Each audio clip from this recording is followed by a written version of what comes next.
It's the Happy Families podcast. It's the podcast for the time-poor parent who just wants answers now. Every now and again on the Happy Families podcast, we get to talk to fascinating people with fabulous ideas.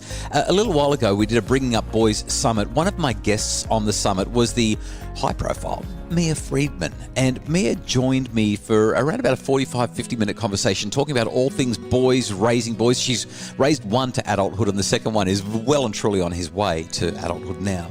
I asked Mia, what is masculinity? Like, how would you, as somebody who works in an area where these conversations are being had all the time, how would Mia Freedman define masculinity? And what is a masculine boy or man to you? I think that gender roles are prisons, whether they're prisons for women, they're also prisons for men. And I think we've done an enormously successful job of widening what it means to be a girl or a woman over the last few generations. But I heard Gloria Steinem once say that, you know, they're prisons for men as well. Even if the man's prison has like wall-to-wall carpet and someone to bring you coffee, it's still a prison in terms of its constraining to think that our lives are pretty, as women, are pretty unrecognizable from the lives of our grandmothers and great-grandmothers, right? Like neither of my great-grandmothers worked outside the home. Neither of them could drive. They could vote, but my great-grandmothers probably couldn't. And yet our partners' lives, if they're male, men's lives are pretty similar to their fathers, their grandfathers, their great-grandfathers, their great-great-grandfathers, in that they're probably the main breadwinners in most households. They probably don't have a whole lot to do with the children, although I do think that's changing. They certainly wouldn't have taken parental leave, or unlikely that any of that would happen. So I think that while our definition of what it means to be a woman or what it means to be a good mother has changed a lot, I don't think it's changed nearly enough for men. And I think that we have to make that change for our sons in showing them that boys can cry, boys can wear dresses, boys can do all manner of things. And I'll quote my friend Holly Wainwright, who I work with here at Mamma Mia, and she said that she realised she'd gone a bit far when her son said to her, she's got a daughter and a son, her son said to her, "When I grow up, I want to be a girl." And she's like, Holly's like, "Oh, that's interesting, Billy. How come?" And he said, "Well, because girls can do anything." And that's when she thought, oh, okay, I might have overcorrected. Like, I've been so focused on telling my daughter she can be anything and do anything that I haven't given that same message to my son. Do you think that that's a message that our boys are getting, that girls can do anything, or that boys are somehow deficient? I mean, when you look at the research, boys underperform at school relative to girls. Boys matriculate to and through university at lower levels to girls. Boys are much more likely to be overrepresented on detention or writing lines or getting in trouble at school. They're more likely to be overrepresented with drug and alcohol abuse, with violent acts in prisons. What's the mood, do you think? I mean, I talk to parents all the time who are saying, I'm worried about my boys. But do you think that boys are actually saying, yeah, girls can do anything and boys just aren't as good? Do you think that there's even though boys have always had all these freedoms, that there's some sort of mismatch here between freedom and actually being able to do what that freedom should allow? I think that because we are living through a big correction in a lot of ways, in terms of civil rights, in terms of gender equality, the Me Too movement, conversations about consent and sexual assault, I think that boys who are watching and listening to all of these conversations happening around them could be getting the idea that they're really bad, that they are the cause of all the problems in the world, that they are the cause of all the problems for women, and that women don't like boys or men very much. And I'm not even talking about strident feminism, because feminism is not, and certainly never has been to me in my household, about girls are better than boys.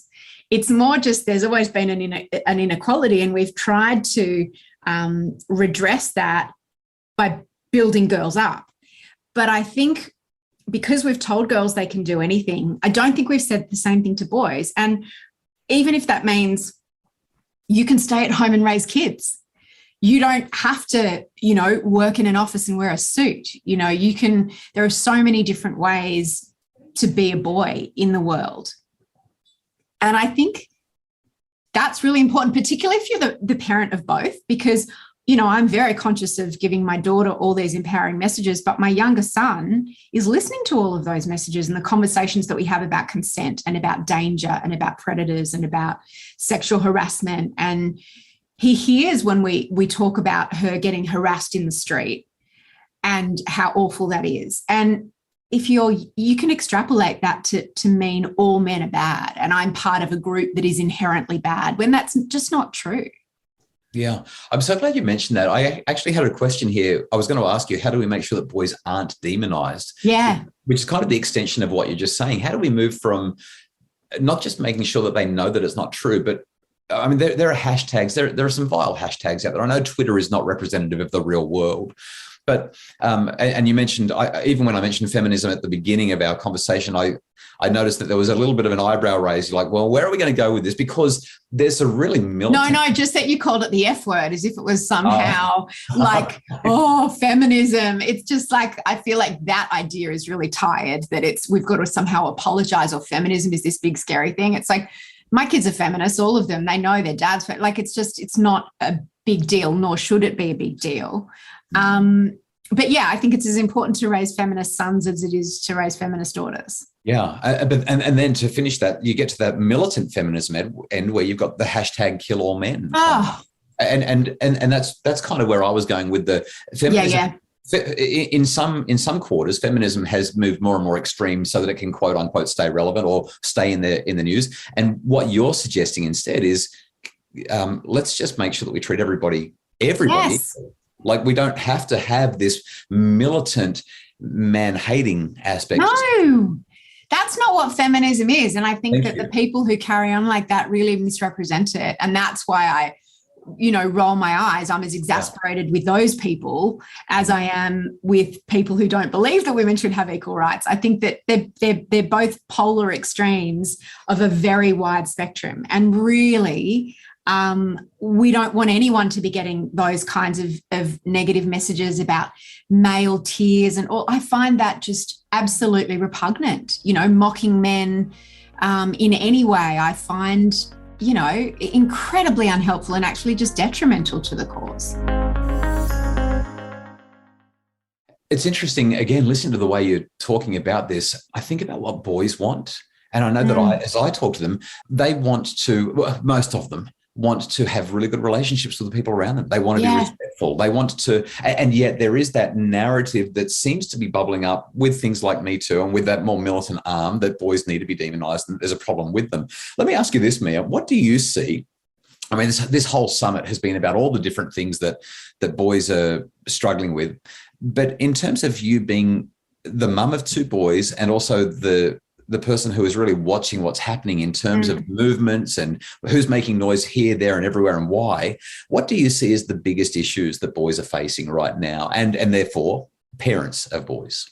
What a great question. I think, as I said, we've shifted a long way in a short amount of time, even between when my son, who's 24, was a teenager and my oldest son and my youngest son, that's a gap of 11 years. And I've seen a massive difference consent was not a word that was even used when my son was 13, 14, 15, 16. I used to say things to my son and his friends before, as I drop them to their night out or drive them to sports training, I'd be like, at the party, you want to be the one that holds the drunk girl's hair back, not the one who's trying to pull her pants down. And you be that guy who makes sure the girls get home. And I think that idea has been taken so much further by amazing women like Chanel Contos and Grace Tame as well. I think that we've almost, in some areas, demonized the idea of boys being a little bit awkward, a little bit, exuberant sometimes. And we've tried to either tell them that they've got to be tough guys, or if they show any sign of,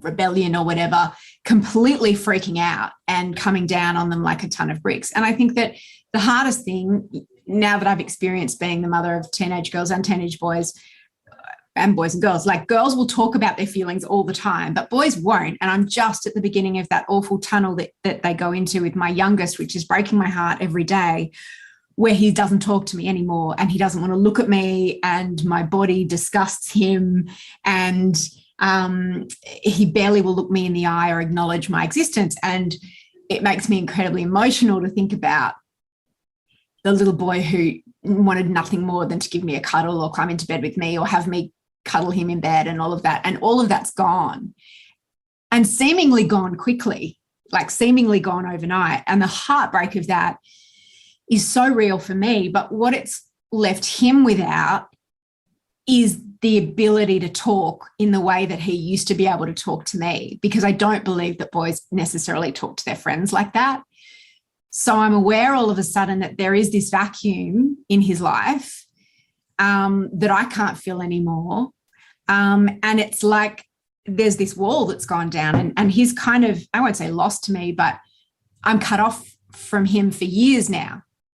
And that's personally distressing, but also as his mother, you know, I worry about what does get in there from porn, from the internet, from gaming, from, you know, everything else, from YouTube, from everything else he's exposed to, because this is the age where my role as a parent, I remember Paul Dillon once said to us in a parent conversation, Paul Dillon, who's a brilliant drug and alcohol speaker, he said, you know, at around this age in high school, you go from being your child's manager to being a consultant. And even though it can feel like, when your kids are little, if you've got more than one particularly, it can be like, oh my God, will I ever stop having to manage this child? And then it's like, I've been made redundant and I've been scaled back to a consultant. And you're like, oh, it can come as a real shock. Always love my conversations with Mia Freedman. You can find more of that discussion as well as a whole lot of other experts talking about bringing up boys by Googling Happy Families Bringing Up Boys Summit. All the information will come up to you in the Happy Families web shop. If you're bringing up boys and you'd like to know how you can do it better, how you can protect them, how you can help them to have a healthy form of masculinity. Hey, thank you so much for joining me in the podcast today. Tomorrow, Kylie joins me again in the studio as we continue the Happy Families Summer podcast series.